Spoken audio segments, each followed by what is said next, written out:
All right. Hey, everybody. Welcome back. And thanks for joining me on Straight Talk Recruiting subscribers. And thought we'd do the last couple episodes here and save you a little bit of money, anyways. And I appreciate that, as didn't want to charge you for this last month. Not knowing what we'd exactly get recorded. And so appreciate you guys, and had just a couple more thoughts of things that wanted to at least talk to you about and go over with you as the big open date comes here in a week or so, and then however long your processes take. And always be here if you guys have questions. You can definitely email and we'll help you out as best we could. But also want to thank you guys for the really awesome comments that so many of you sent, and really appreciate that. It's been a cool year, and we'll just see where things go from here. But thanks for year one, and good luck. And like we said, any comments or questions that you guys have moving forward, we'll be here. But I wanted to talk about checking out the administration of the schools that you're looking at, and not sure why and think about this sooner. I think we've touched on it a lot this year, especially with what's happened with some of the bigger name turnovers with coaching positions. And I think we've seen some examples of how to do some coaching transitions and maybe ways to not handle them this year. And I know when Mac was with us, we talked about it quite a bit. The proper way, like with Nebraska and Louisville, the smooth transitions that their administration did, and the excellent job. And I think those will be schools we will refer to later on in this as definitely administrations that support volleyball. Those are volleyball schools.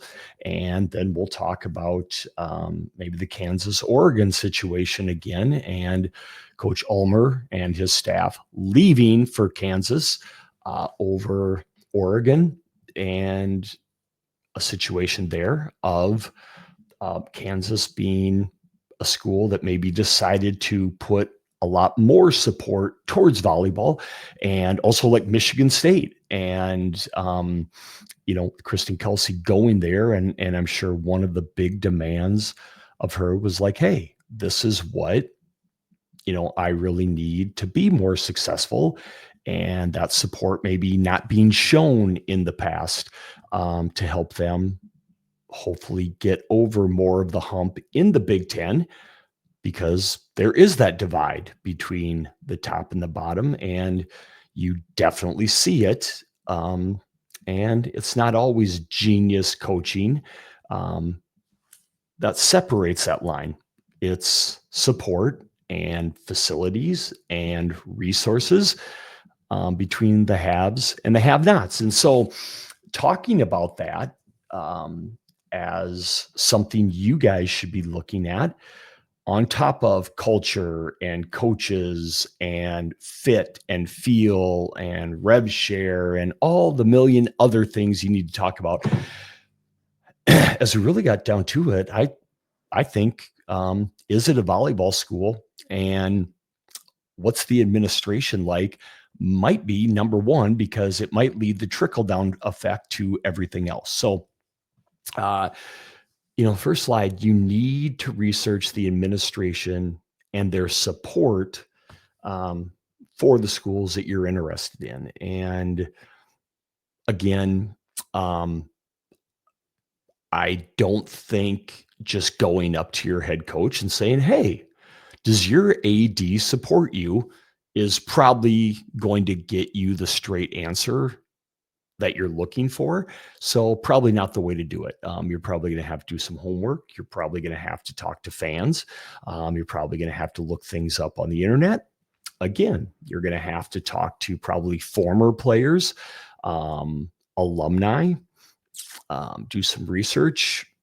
as well. So here are things that I, um, as a fan, and as a fan of schools that um, haven't had, as I would say, the support of big time programs, would look for and would ask. And talking to coaches, former coaches in volleyball that have been at programs that don't have the support or that do have the support.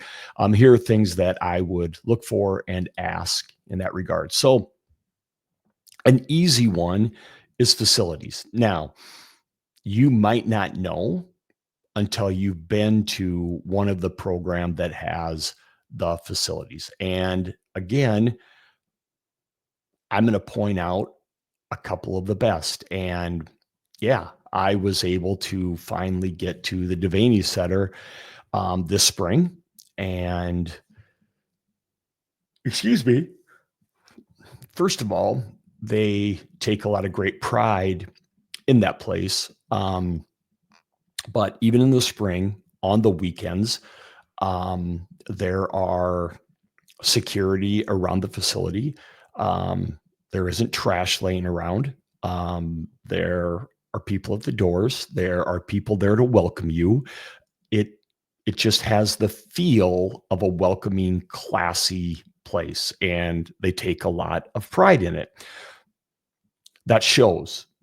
Okay, it's a top-notch facility, not just volleyball. It's everything, but it's how the facility is viewed and treated. But as Coach Reyes walked me around, he pointed out how everything was set up. It was set up with volleyball in mind, right? All the little intricacies, it's set up as a volleyball facility. There aren't a lot of those in the country. Okay. And I'll tell you funny story in a little bit about the Louisville facility, which is very, very nice, and a story that DBK told me when I first went there a couple of years ago. But we'll get to that. So, looking at the facilities now, a lot of your better coaches and uh, more stubborn coaches have put their foot down and asked and asked and asked and complained and complained and complained and have gotten little things that they're really proud of because of how hard they've had to fight. But part of that is because their ADs have wanted that for them. Um, the ones with less supportive ADs, that's been a really hard fight to get a volleyball trophy case, to get special lighting to highlight a volleyball trophy case, to get cool signage and lettering that you all have at your high schools and we take for granted, right? They just don't have that in a budget at an average Division I volleyball program sometimes. Okay. Things like air conditioning, which I remember the first time, what's it been now? 5 years ago when I went to my first University of Kentucky volleyball match. And I absolutely was shocked that a national championship program did not have air conditioning. I literally couldn't believe that an SEC program didn't have air conditioning. And now they do. But I, I couldn't believe it. And that's a real thing. And that's still a thing in a lot of programs that they just didn't have air conditioning. So things like that would tell you how women's sports, women's basketball, volleyball were treated at Kentucky. And so things like that, ask about them. I, again, still can't believe it. But go look at their website. What does their website look like, right, for Division I programs? There are some that are amazing. There are some that your high school wouldn't be okay with. That comes from the top down, right? These coaches are not designing their website. There are probably a lot of coaches that are upset with how their website looks. It's out of their control, right? That's a marketing department, or athletic department is in charge of that, right? So fans like me might complain to the coach. It's out of the coach's hands. And sometimes if they complain too loud, then they don't have a job at some places. Again, you want to know that, because that's not the right type of athletic director that you want to play. That wouldn't be considered not a volleyball school. Okay. Um, Other ways to see what kind of support the volleyball program gets. Um, what's their social media look like? Who is running that? I've talked to volleyball coaches that are top 50-ish, RPI, definitely NCAA tournament teams. And they're like, yeah, God, we had a great student just graduated. We're really going to miss her or miss him. You don't have a paid position? No, we were lucky. We had a student for 3 years. Don't have a paid position, right? Others, unfortunately, do have a paid position, and they're horrible, and they can't get anybody because they're hired by the athletic department, and they've been there for 25 years. So they have somebody like me running their social media, but they also do it for softball and women's basketball, right? So as soon as the day that volleyball season ends, guess what? They're not doing any social media for the volleyball program because they're on to women's hoops. And then guess what? In August, they'll come back and start up the women's volleyball again. The great programs are all year round, right? So those are things to look at. Your clubs have much better social media than some of the programs. Now, what does that mean for you? Well, it'll be for a program that's promoting you and maybe your brand year round, but also is visible as you're trying to get better recruits to play with you year round. A coach who's trying to build a program, right? You want to be visible. Okay. Again, just calling the school, call their athletic department. I mean, how do they act when you say, "Hey, who would I talk to in maybe the volleyball department?" Just play dumb. "Hey, I'm trying to get a hold of a coach in the volleyball department." Do they act like they know them? Is it a big, "Oh, yeah, yeah, Coach Thomas is who you want to talk to," right? Or they're like, hold on," like they don't know them either, right? Or, "Hey, do you know who the graduate assistant is with the volleyball team?" They might not know either. Okay. Are they known? Are they familiar? Is it a big deal there? Right? Is it a family connection, or are they strangers as well? Like, what kind of family atmosphere is it? Okay. How big is it? How important is it? Okay. Just doing things like that where they may act like they've never heard of them either. Um, Talking to the coaches, but when you can look at them, right? The face doesn't usually lie. The eyes don't lie. So, coach, how supported is your program by your administration? They'll tell you, right? They'll tell you, "Hey, we got a new AD and I'm really excited. He comes from somewhere that volleyball was a huge deal and he was the associate AD. Come from somewhere where women's basketball was a big deal, but we've gotten off to a good start," might be a different answer, right? Like, now, I don't know if that's going to be your decision maker, but something to think about. Okay. Because this is going to be the person that affects your head coach's yes and no's during your career. All right. Something to check on. What is that athletic director's background? Okay. If they came from UConn, Okay. A lot more support for women's basketball at UConn than there has been for volleyball, right? You got to look at those things. And so they're used to doing everything to take care of women's basketball, much more so than there has been for volleyball. Okay. Um, at the end, have they taken care of women's basketball or Olympic style sports? Okay. Where do they come from? What's their background? We're going to talk about the ACC. All right. I'm guessing somewhere like South Carolina, right? Multiple national championships in women's hoops. All right. A little bit more of a precedence and importance put on Dawn Staley's program at South Carolina. It brings in just a little bit more revenue than the volleyball program has. Okay. Push comes to shove, right? They're probably getting what they want. And that's, I'm guessing with a rev share, that's where the priority goes.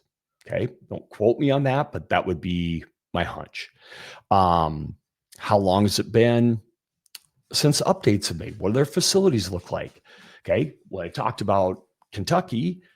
Eventually, they said, we need to do a big overhaul. Now, looks amazing in there. Okay. We've also talked about what's the atmosphere like, right? What's their marketing department doing, right? I've complained up and down for 4 or 5 years now. Are you kidding me? Like, get to work promoting this amazing program, right? Like, what effort do they put into it? And that's, that's because I love the coach, and I think those athletes deserve it. They're there every single year. Like, that just personally ticks me off. There's other programs like that, but they have the facilities now. Now, what are we doing to put more rear ends in the stands there? But what do you want, right? You're going to be playing there. Look around. What's their game day atmosphere like? We'll talk about that in a second. And what are their plans for the future? Are they investing? Do you have a young, energetic, athletic director? These are important things. Okay. But you got to ask, you got to research it just like everything else. All right. So we're just going to talk about a few of the programs and look at them. All right. Because you know what they do in the tournament or on the court. But have you looked or been in or gone to camp? And so we'll talk about that, right? And we've talked about Nebraska. It's everything it's cracked up to be. There's a reason they have better facilities than any professional team. It's a downgrade anywhere else they go, right? So, right.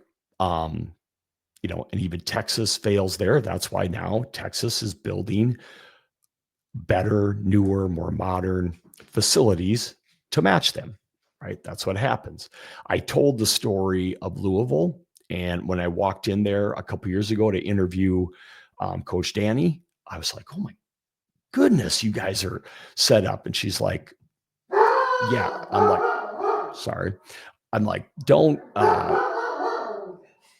she's, like, yeah, don't speak too quick. We're not that,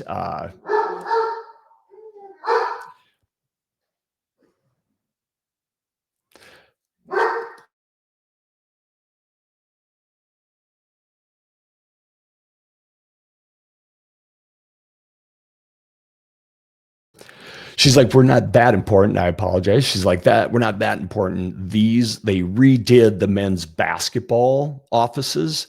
And so we were lucky enough to take over the men's basketball offices. So I wish we had that much power, but we were just lucky enough to move into the old men's basketball offices.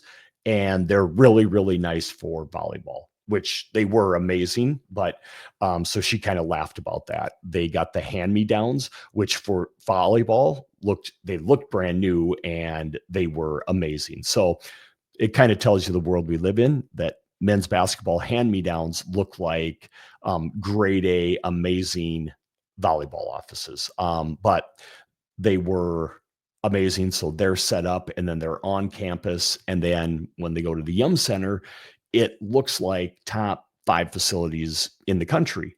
Um, what they have, and everything being within a 2-minute walk for the athletes is amazing, and it's right there. Now, you talk about that. Now Pitt is, I think they're completing for this fall their on-campus facility, which is gonna be right there and will be amazing as well, right? So, you have that rivalry, that upgrade, which will give them brand new on-campus state-of-the-art facilities.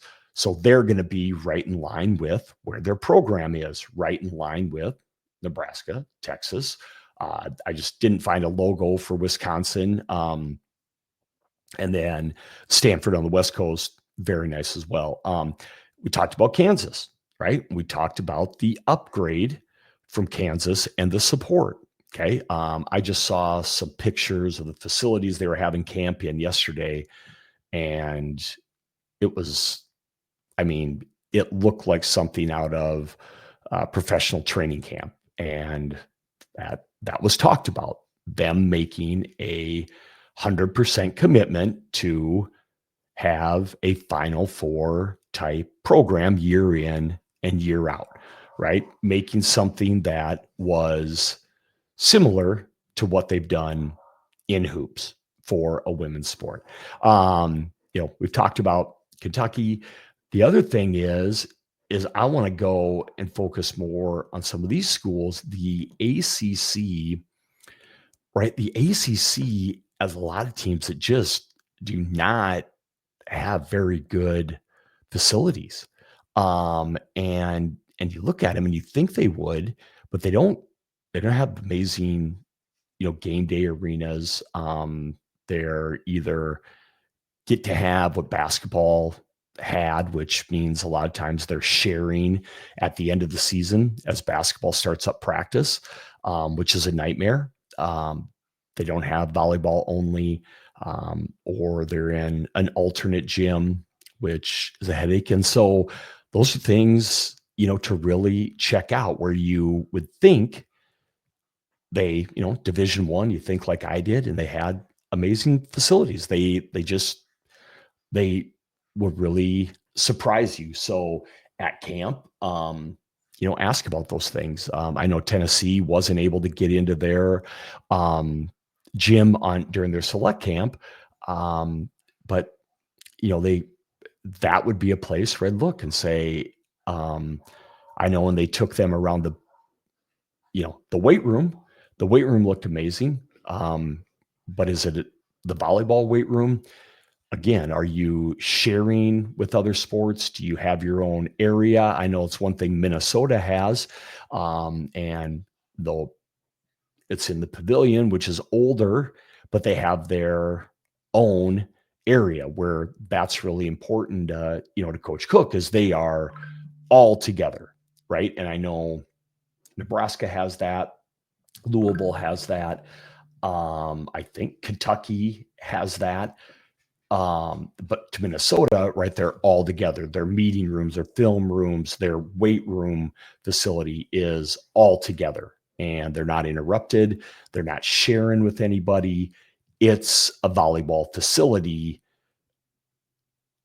over there, and they're not sharing practice times, in their own little bubble, which is huge. And I put these two teams over there in the Summit League. One, because I know about them, the University of South Dakota, and then St. Thomas is in Minneapolis, St. Paul, because I just wanted to point out to you guys that these guys would be G5 or, mid-major, whatever you want to call it. But St. Thomas is one of the wealthier schools in the country.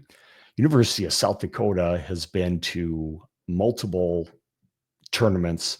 And even South Dakota State just got brand new facilities or remodeled facilities a year ago. They were the last undefeated team in Division One last year. But St. Thomas's facilities brand new facilities are amazing.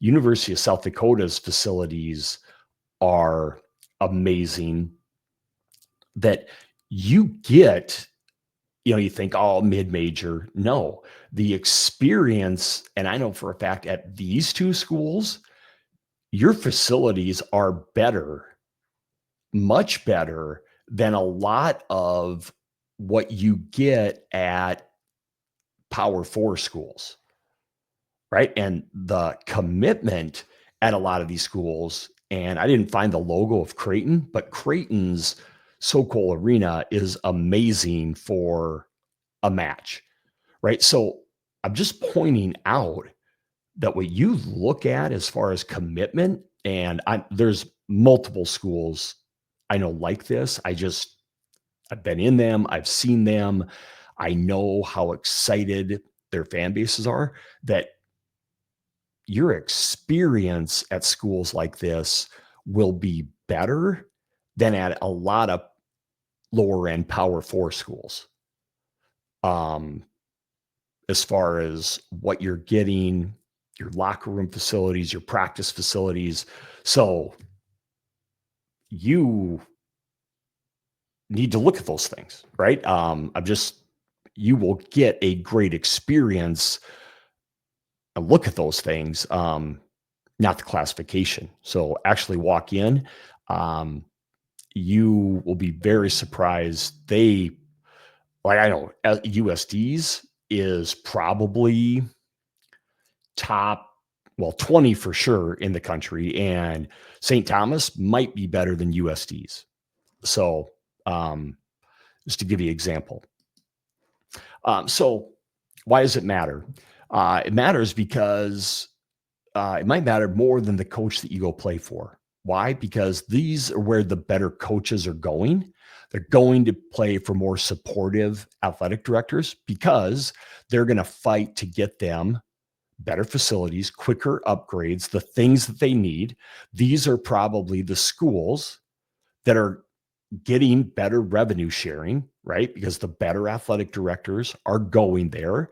Why? Because more revenue sharing gives you a better chance to get better athletes and a better chance then to compete for titles, right? More upgrades, quicker upgrades, better perks, right? Better food menu, as silly as that sounds. They're going to be more aggressive. Yeah, we may still actually get charter planes, which sounds crazy, but some schools are going to have to cut those to get the money to have the revenue sharing that they need, right? Something small like that may be cut. Your better percentage, a better percentage chance to win, right? So it all comes down to winning, and that starts from the top, the decisions that they make, right? From that administration that supports volleyball. So you need to look at this because it all comes down to how they view the sport, right? And there's been 2 or 3 examples just since January of coaches now making decisions, right? And they'll say, "Oh, well, this coach took over and it's hurting recruiting." Well, it hurts recruiting because the administration didn't give them a chance, right? Like, and get in trouble for saying this or not, but it's not that the previous, Michigan State staff wasn't working hard. When you get better resources and more of a commitment, it's easier to go recruit a better athlete. It just is. Okay. And, I joke with Texas and Nebraska assistants, but when I have the resources that they have, okay, and I have a jet plane that I can just walk out and drive my car 2 blocks and hop on a private jet and fly anywhere and then be back that night, it's easier. And when I'm recruiting and scouting the class of 29 and 30, and somebody in my conference is still trying to wrap up the class of 26, I have an advantage. I'm a better recruiter. I just am, right? they have advantages, but they also have a lot of resources that people at the bottom of that conference don't have. Okay. And so that all trickles down to some level. So, whatever level you're getting looked at, if you're looking at a couple schools, that might be the deciding factor for you is what administration supports their program better. So, just something to really take a look at. And that could be the flip of the coin that matters. So just something to think of. I really try and look at those things. That's a question that I definitely ask a lot more now than I did a year ago. And one of the first things I ask coaches is like, what's their administrative support like? I don't ask the coach because they're all going to tell me, or they wouldn't tell me if it's not good, but I ask other coaches about it. So something to think about. Hopefully that helps a little bit. Hey, you guys are a week out. Hey, try and relax. It's going to be good. No matter what happens, you will be fine. Go back, watch some of these lessons if you want. Do your homework. Keep doing your homework. Um, Lean on your parents, lean on your friends. Get your fresh air. Trying to have a normal life. You're going to be great. I'm excited to follow all of you. And thanks for your time. And hopefully we talk again soon. Take care, everybody.